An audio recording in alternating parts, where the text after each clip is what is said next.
Bonjour, j'espère que vous allez bien. Donc c'est Marie de Combat de Femmes et on se retrouve aujourd'hui pour une nouvelle vidéo.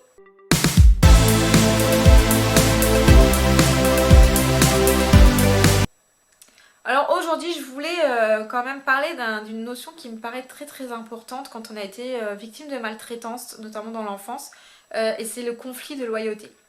Le conflit de loyauté, c'est vraiment une situation qui complique encore plus la maltraitance parce que, en fait, surtout quand c'est de la maltraitance intrafamiliale hein, et que c'est un parent, ça vient des parents notamment, en fait, l'enfant, naturellement, il aime ses parents. Voilà, il aime ses parents, il est prêt à tout pour aussi recevoir de l'amour de leur part et de se sentir accepté 100% par eux, aimé par eux et avoir des gestes comme ça d'affection et d'avoir ce sentiment d'appartenance aussi à cette famille.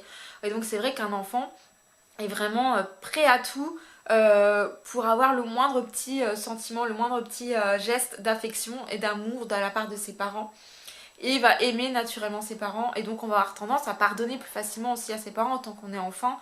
Après, tous les parents sont imparfaits, hein, je vous rassure. Il n'y a aucun parent qui n'a pas fait des bêtises ou qui plus tard, l'enfant ne va pas lui reprocher quelque chose. Hein. Mais là, je parle vraiment de maltraitance. Et du coup, c'est vrai que c'est vraiment hyper compliqué parce que l'enfant, même s'il est maltraité, même s'il est, il lui arrive le pire des choses, il va continuer à aimer ses parents. Donc ça va le mettre dans une situation vraiment très difficile par la suite en grandissant. Parce que quand en grandissant, l'enfant va se rendre compte que ce qu'il a subi, c'est de la maltraitance, que c'est pas normal, que c'est illégal, et qu'il a un droit de porter plainte, qu'il a le droit d'être reconnu comme victime, ça le met dans une position qui est quand même extrêmement difficile parce que ça veut dire qu'il va falloir dénoncer ses parents, dénoncer son père ou sa mère ou voilà, son grand-père, peu importe. Et ça le met dans une position très compliquée parce que il y a une vraie culpabilité qui se met en place. Déjà, le fait de dénoncer, c'est un mot qui est déjà lourd de sens, hein, qui est quand même très difficile aussi à accepter. Parce que voilà. Mais et en plus, quand c'est ta famille, on t'apprend que ta famille, la famille c'est sacré, que la famille, quoi qu'il arrive, on lâche son linge sale en famille, on s'arrange en famille, on gère les choses en famille, on n'en parle pas à l'extérieur et encore moins, on dénonce encore moins à la police, quoi. Ça se fait pas.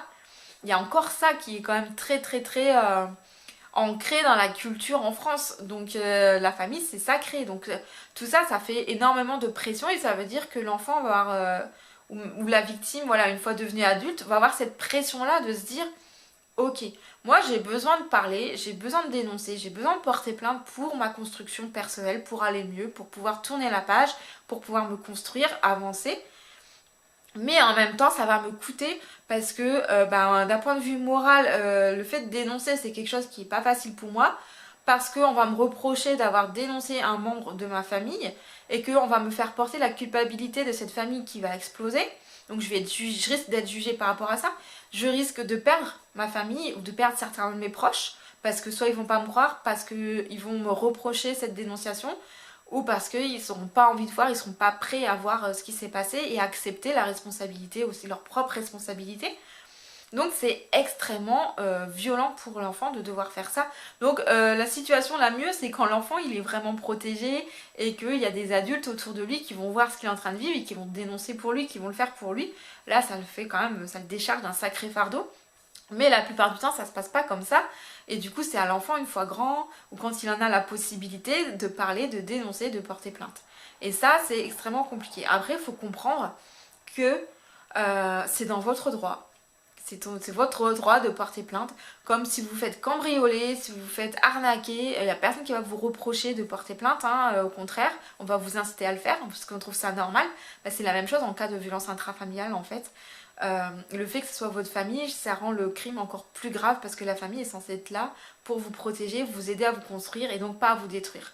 Donc c'est légitime totalement de porter plainte et de dénoncer quand il y a des faits comme ça qui sont hyper graves.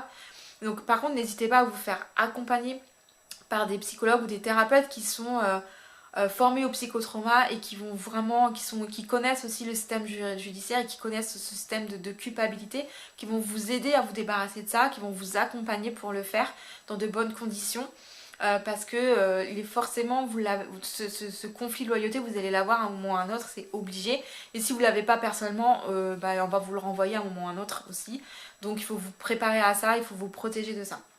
Donc voilà, le conflit de loyauté, c'est vraiment quelque chose qui rend les violences encore plus compliquées, qui explique aussi pourquoi ben, des fois la victime peut mettre des années pour porter plainte, parce que c'est vraiment, voilà, on n'a pas envie de ça en fait. Personne n'a envie de ça. Moi je sais que combien de fois je me dis non, ça n'a pas pu se passer, c'est pas vrai, c'est pas possible.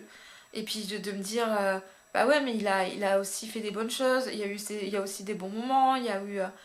Donc il y a aussi, mais je pense qu'il devait quand même m'aimer malgré tout, et il a fait ce qu'il a pu. Voilà, on essaye toujours de trouver des excuses pour les personnes qu'on aime, et plus particulièrement pour notre famille et nos parents, quoi. C'est super dur, c'est super violent, et on est prêt souvent à être dans le déni, à renoncer, à pas croire ces choses-là, de se dire non, c'est pas possible, ça n'a pas pu arriver. Alors que si, ou alors on essaye aussi de mettre un équilibre, de dire ouais bon d'accord, il a fait ça, mais à côté de ça, bon bah il m'a offert tout ça. Bah non en fait, à partir du moment où il y a eu des violences graves, de la maltraitance, il peut se passer n'importe quoi, il peut vous avoir offert un château, tout ce que vous voulez, ça remplace pas en fait, ça n'excuse pas, ça remplace pas, ça répare pas tout le mal qu'il vous a fait, et du coup ça change rien du tout sur la maltraitance. Mais on va jouer là-dessus, ça c'est évident. Et du coup, cette culpabilité, elle est très difficile à dépasser pour pouvoir... et à un moment donné, en fait, il faut réussir à comprendre que l'important, c'est soi. L'important, c'est se sentir bien, se sentir en sécurité et faire tout ce qu'il faut pour. Et si l'autre n'est pas capable de comprendre ça, bah tant pis. C'est que cette personne-là, euh, peu importe les raisons, c'est pas forcément conscient, c'est pas forcément voulu. Mais si cette personne, elle peut pas être là pour vous, elle peut pas vous comprendre, elle peut pas vous, vous soutenir dans, voilà, dans cette épreuve-là, euh, bah tant pis. Vous pouvez pas contrôler les autres. Vous pouvez pas contrôler ce qu'ils pensent, vous pouvez pas contrôler ce qu'ils font. Par contre, vous savez ce qui est bon pour vous et vous devez faire ce qui est bon pour vous. Et vous inquiétez pas, c'est dur sur le coup. Moi, j'ai dû me séparer de beaucoup de gens dans ma famille, de beaucoup de proches.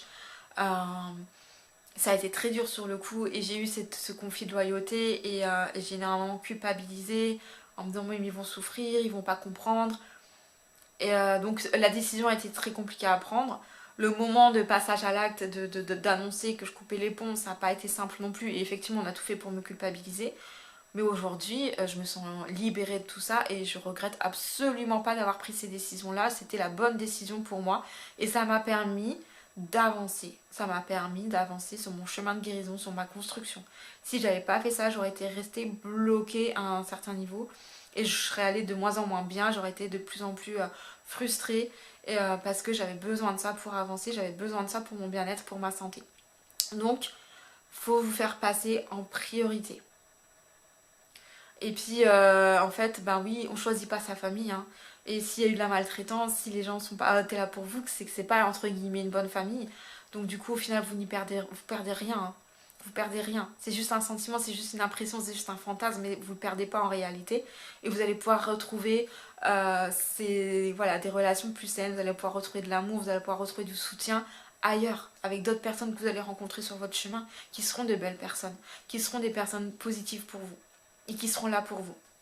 Voilà, donc c'est important pour moi de parler de ce conflit de loyauté qui est extrêmement compliqué et qui rajoute encore des complications, qui rajoute de la violence quand on a vécu la maltraitance durant l'enfance. Alors n'hésitez pas à me donner votre avis en commentaire parce que ça m'intéresse et puis je serai ravie d'y répondre parce que c'est un sujet qui est quand même très sensible. Et puis si vous souhaitez travailler sur tout ça à travers mes accompagnements, vous trouverez dans la description aussi tous les liens pour mes différents accompagnements. Voilà, parce que c'est des choses sur lesquelles on travaille et on peut débloquer des choses qui vont vous aider aussi à passer le cap si vous avez encore du mal à le faire.